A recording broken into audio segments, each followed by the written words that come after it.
We're here on a Monday morning to discuss the budget, the governor's budget proposal, specifically having to do with education. You know, budgets here in Albany are about setting priorities. And the governor has sent a clear message to everyone in New York State, every teacher, every parent, and most importantly, every child, that their education is not a priority to her. She's cut spending to education by over $400 million. In my district alone, it's $5.2 million. There isn't a single school district in my district that isn't seeing a cut at a time when our children are still recovering from the impacts of COVID, from being outside of schools, and we all understand that there is a significant impact to our children from those 2 years that they'll never get back. And so the idea that somehow we are going to devalue their education by removing funds from our school districts that are critically important to giving them a part of those 2 years back is something that we can't acknowledge. And frankly, it's up to the governor and the majorities in this legislature to speak to why they would allow that to happen.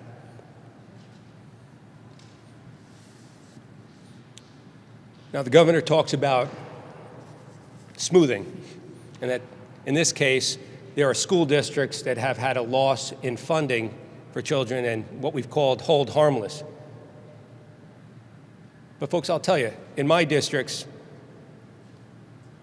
those numbers fluctuate from year to year.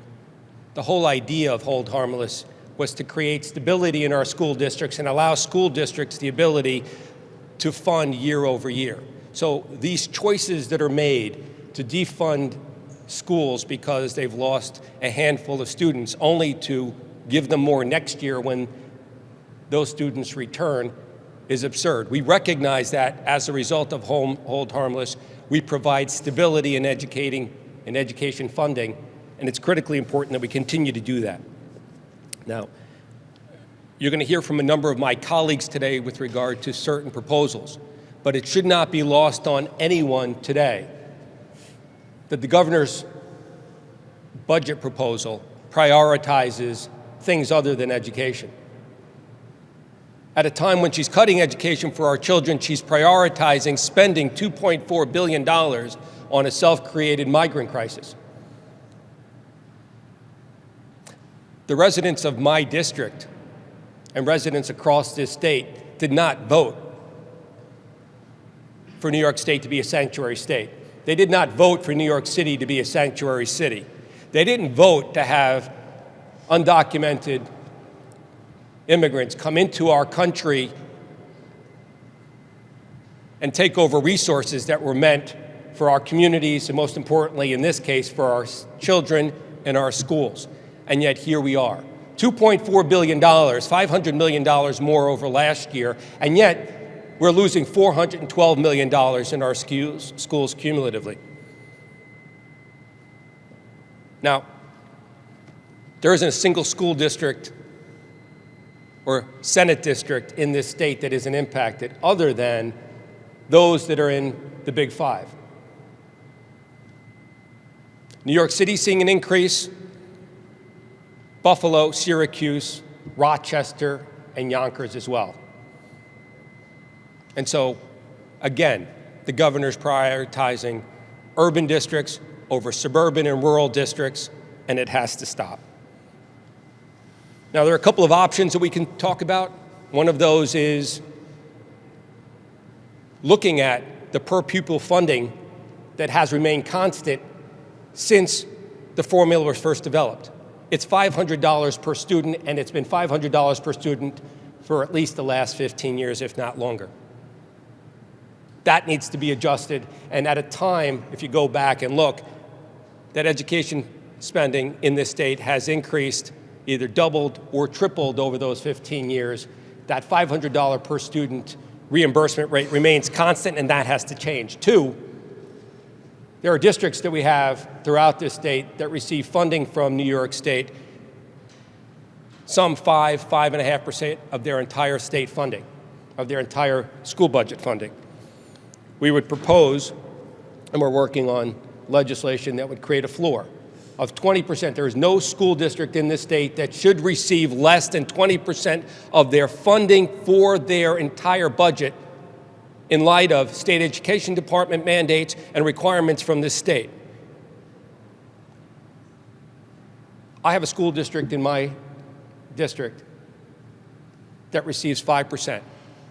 95% of school funding comes on the backs of taxpayers, and they're about to lose about $800,000 year over year. So I'll ask you, because they're asking me, at a time when they are losing $800,000 and they only receive 5% of their overall funding from the state, where are they supposed to get that? How are they going to keep teachers employed and keep those children educated? Because we're not cutting fat, folks. We're cutting bone. And the governor knows that. And so I think you're going to hear loud and clear today from my colleagues and certainly from me, enough is enough. We're going to prioritize our children. And with that, I want to take the opportunity to recognize my dear friend, the ranker on our Senate Education Committee, a person who is no stranger to education, professionally, a teacher, and a wonderful member of this conference and of this Senate and of the Assembly before that. Ladies and gentlemen, Senator Jim Tedesco. Thank you. Thank you. Thank you, Senator.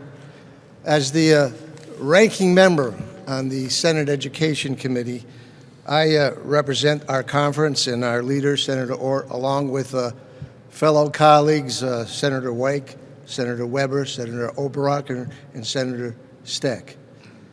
And I can assure you, each one of my colleagues behind me and in this conference, led by our leader, Senator Ort, has some serious concerns about the dastardly impact of this budget that Governor Hochul has presented to us, and its profound impacts on our kids, on our schools, on the priority of what we say we believe education is, on our local taxpayers.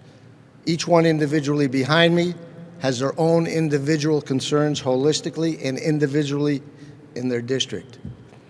This is a budget that increases spending by $4 billion, $233.4 billion budget in total, has a deficit looming with it of $4.3 billion, and this governor has decided, as has been mentioned, to put $2.4 billion in there for a program that is failing us drastically, which deals with illegal migrants. In the philosophy of not developing a plan for assimilation to bring them into this nation and lead them to become citizens and be a part of this American dream. No, give them all the benefits we can possibly give them. Do not lead them to become citizens, and make sure they vote. Well, guess what? They tried that in New York City, and they did vote. Then they brought it to court, and it was unconstitutional because they believe the courts, you can't vote. That's not a right when you're not a citizen. Now, having said that we have our own individual concerns, let me say this directly and succinctly. This conference, under the leadership of Senator Ort, is not going to go quietly into the night, allowing this budget, this governor, all the levers of power here to balance this terrible budget on the backs of our kids, our educational system, and backslide more from the progress we made because of decisions they made. It wasn't just because we had COVID. It was them saying, we're going to put kids in their kitchen, in front of a computer screen, and miles away are going to be teachers in front of another computer screen, and it's going to work out well. Well, it didn't work out well. It failed miserably. This budget is going to bring them back even farther negative direction with educational development. It's just a fact. Now, we are all public servants. We're all senators. We're all elected officials. But most importantly, we're representatives. We listen to our constituents. You know what our constituents say about education? Every poll I've seen, I've done them myself, the media's done, they appreciate it. It's a top priority. When we say, do you want to fund it? Absolutely, fund education. But there's two caveats. Can you make the scores improve and help the kids get better scores, better graduation rates? And by the way, Don't take them out of a classroom and put those who have come here illegally, illegal migrants, into their schools and do what you did during COVID. They know that has been a failure right now. And they also say this: don't use immigration as a political tool. Don't provide a process that says you're going to spend millions and billions of dollars to use them as pawns on a chessboard to just kick the can down the road when they come in here, and to really not solve a problem in any way, but to exacerbate the problem. Then to pour salt in the wounds. Please don't go out to Washington anymore. Talk to the President of the United States. Talk to our senators and our congresspeople out there. And as a byproduct, say, do something about the border, but give us billions of dollars more so we can rent more buses, put more families and young children on buses, bring them to upstate and across this state, have them add to what the school board members have done to create the budget that costs $26,000 per student, the highest per capita per student, and then don't provide any assistance for those who, well, 2/3 in a district close to mine in Mohonasen use English as a second language. So now they have to hire teachers, special education instructors. It's failing miserably, that concept. And the hypocrisy is really dripping. You can't get around the fact that the mayor of New York City, the governor, our colleagues on the other side of the aisle beat the drum every single day, and they're still doing it. Come one, come all. When they come, not so much. Not so much anymore. We have an obligation to let them know that this is a priority. And when I look at this budget, as you know, I've called it the hocus pocus. She doesn't have a magic wand. She doesn't have the sleight of hand of a Houdini. She's not going to pull a rabbit out of a hat with the spending process she's put in place, with the priorities she's put in place right now. We're going to backslide more, and in order to catch up in the future, really have to spend a lot more money to get our kids to a place that they deserve in terms of the educational development they have lost. Now, I like to say on occasion, tongue-in-cheek, as Senator Martin said, I had a real job at one time. I was an educator for 10 years. Taught kids with learning disabilities, challenges. And if you're a teacher in a classroom, you can understand why it becomes difficult for kids to understand the curriculum we're dealing with. Parents want good curriculum, they want great teachers, they want great facilities. If they have a toxic environment outside or a toxic environment within the school. And sometimes we do. And when we talk about funding and a lack of funding, we have high-need, low-wealth districts. They're not being taken care of now. Hold harmless. They're losing money right now. We all agreed we want to go forward. This went to court. We were behind what the Constitution said. We caught up, and now we're backsliding right now.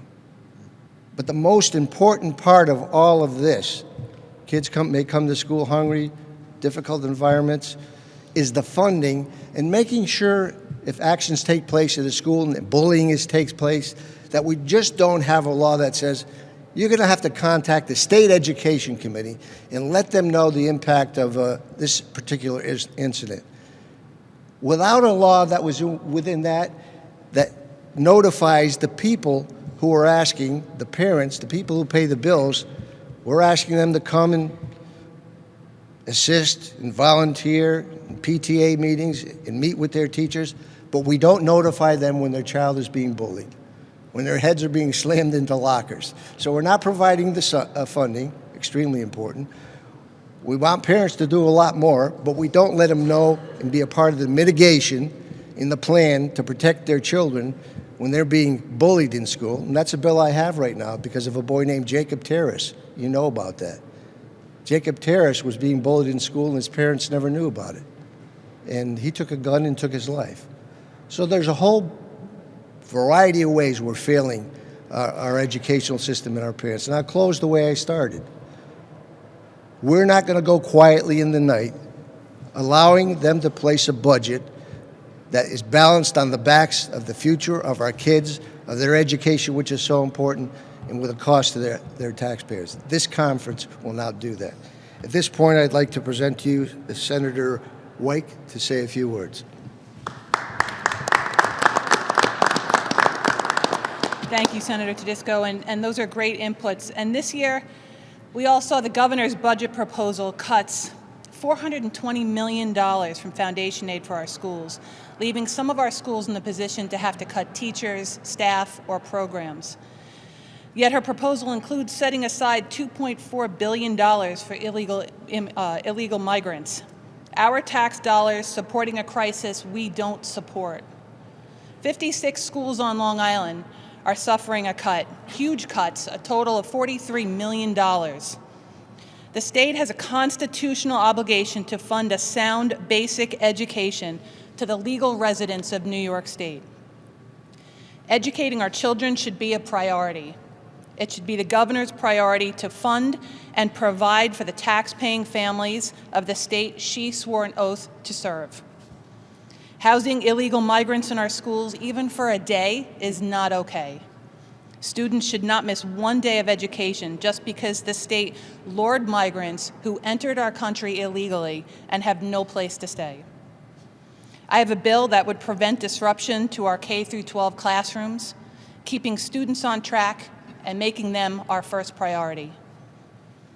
Last year, the governor and the Democrat majority boasted time and time again that for the first time ever, they fully funded foundation aid, and this year should be no different. The governor and the Democrat majority need to reallocate that $2.4 billion to our students, our schools, and our programs, and support the taxpayers of this state. And we're here today to make sure that that gets done. And now I'd like to introduce my colleague who I know also supports the so many schools in his district, Senator Peter Oberacker.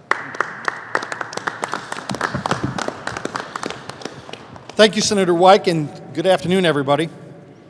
You know, from the moment the governor's budget, her presentation took place, I've heard from plenty of individuals and concerned groups about the spending proposal. By far, the leading complaints have come from school superintendents and concerned parents. You know, I represent 50 school districts across my 7-county district, second largest Senate district in New York. A vast majority of these schools can be classified as low wealth and high need. When superintendents at these schools saw that their projected aid numbers were going down, they took notice. And my phone has not stopped ringing since. This is not whether these schools can offer a third or fourth language or some elective or some club activity. This is about whether they can keep the lights on. These districts depend on the state support. The governor's talked a lot about affordability and the need for housing. Well, by cutting aid, property taxes are going to be going up in the areas that cannot afford to take the hit. Think about that. Cause and effect. And more people will be packing up and leaving our state than ever before. And this is not how to increase affordability, although I guess it could ease some of the housing crunch. Not a result any of us want. So we need to take steps to reduce the mandates of our schools and the ones they are already facing. And we need to ensure that our schools, all of our schools, are receiving their fair share of school aid. Students statewide should have access to a quality education that prepares them to move forward in life regardless of where they live, whether it be a rural or urban district. Another key area, student safety. I have schools throughout my 7-county district who want to take steps to increase the safety. And one of the best ways to accomplish this is to take preventative steps that include adding school resource officers to our buildings. That's why I sponsored legislation that would allow school districts to receive state aid to hire qualified individuals who help keep our schools safe. My bill, Senate Bill 4985. This bill would also ensure that retired police officers can be hired without affecting their benefits, which is a huge, huge issue. This is a group of men and women who are qualified and want to make their service available. Folks, we have a long way to go to get to the state budget that will truly meet the needs of those I represent. Education and school safety cannot be shortchanged. And I'm looking forward to Thursday's education budget hearing and the opportunity to press our state officials on these and other topics that truly make a difference in our schools. I want to thank you for your time and attention, and with that, I would like to turn this back over to our leader for today, Senator Martins.